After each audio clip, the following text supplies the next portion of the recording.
Dollar सिर्फ कागज का एक टुकड़ा नहीं है। डॉलर एक ऐसी सोच है, एक ऐसा सिस्टम है जो दिखाई नहीं देता लेकिन पूरी दुनिया को अपनी उंगलियों पर नचाता है। आज दुनिया के लगभग हर देश की इकोनॉमी, उसकी गवर्नमेंट, उसकी जंग, उसका फ्यूचर कहीं ना कहीं डॉलर से जुड़ा हुआ है। लेकिन सवाल यह है कि अमेरिका की एक करेंसी दुनिया के बाकी देशों पर इतना ज्यादा असर कैसे डालती है।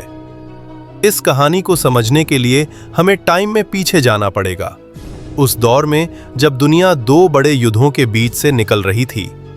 सेकेंड वर्ल्ड वॉर के बाद दुनिया का मैप बदल चुका था। यूरोप तबाह हो चुका था, एशिया जख्मी था, लेकिन अमेरिका एक ऐसा देश था जिसका इंफ्रास्ट्रक्चर सलामत था, फैक्ट्रीज चल रही थीं और सबसे बड़ी बात, दुनिया का सबसे ज्यादा गोल्ड अमेरिका के पास था। 1944 में अमेरिका के ब्रेटन वुड्स नाम के शहर में दुनिया के बड़े देशों की एक मीटिंग होती है। इस मीटिंग में डिसाइड किया जाता है कि वर्ल्ड इकोनॉमी को कैसे चलाया जाएगा। उस वक्त दुनिया को स्टेबिलिटी चाहिए थी और अमेरिका ने वही ऑफर किया। डॉलर को दुनिया की सेंट्रल करेंसी बना दिया गया।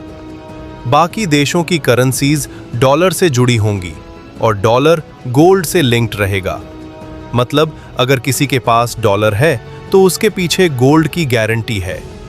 दुनिया ने इस सिस्टम पर भरोसा किया। धीरे धीरे इंटरनेशनल ट्रेड डॉलर में होने लगा।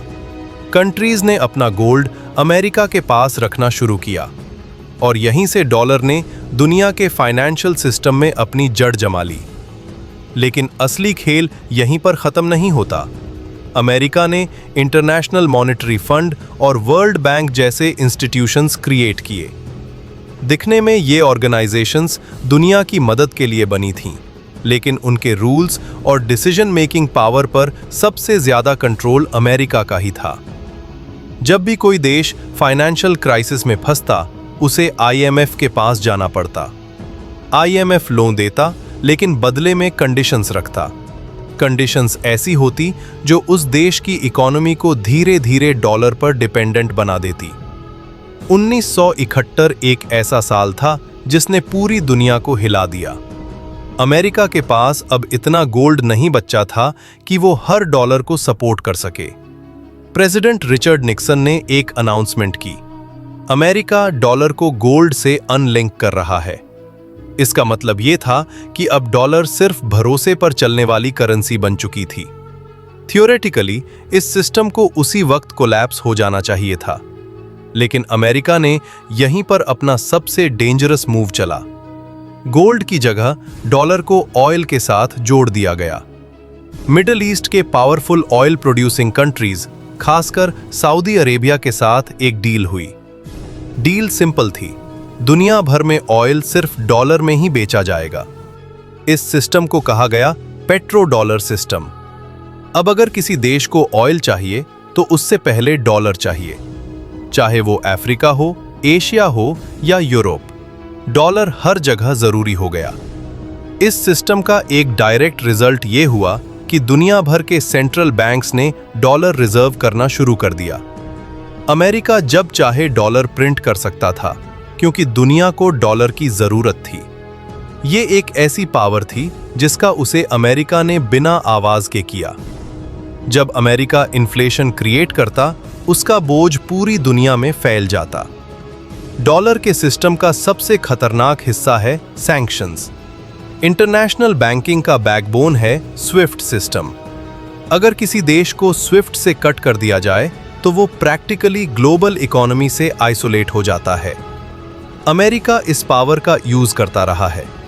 ईरान, वेनेजुएला, रशिया जैसे देश इस सिस्टम के शिकार बने। बिना एक गोली चलाए, बिना एक सोल्जर भेजे, पूरी इकोनॉमी को घुटनों पर लाया जा सकता है। इसका सबसे बड़ा नुकसान आम लोगों को होता है।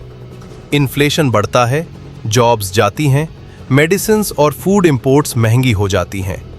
लेकिन दुनिया इससे सिर्फ सैंक्शंस के नाम से जानती है।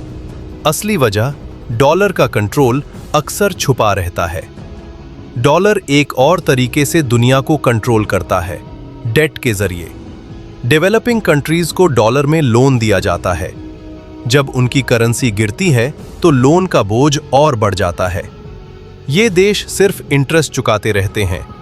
उनकी गवर्नमेंट पॉलिसीज तक IMF और वर्ल्ड बैंक के हाथ में चली जाती है। ये एक मॉडर्न इकोनॉमिक कॉलोनाइजेशन है। मीडिया और एंटरटेनमेंट भी इस सिस्टम का हिस्सा है। हॉलीवुड मूवीज में अमेरिका को सेवियर दिखाया जाता है। न्यूज़ चैनल्स पर डॉलर को स्टेबिलिटी का सिंबल बताया जाता है। धीरे धीरे दुनिया के लोग डॉलर पर विश्वास करना सीख जाते हैं। क्राइसिस के टाइम जब लोग पैनिक करते हैं तो सबसे पहले डॉलर खरीदते हैं। इससे डॉलर और स्ट्रांग हो जाता है, चाहे अमेरिका खुद इकोनॉमिक प्रॉब्लम्स में हो। जब भी किसी ने डॉलर को चैलेंज करने की कोशिश की, कॉन्सिक्वेंसेस भयानक रहे। इराक के सद्दाम हुसैन ने ऑयल को यूरो में बेचने की बात की।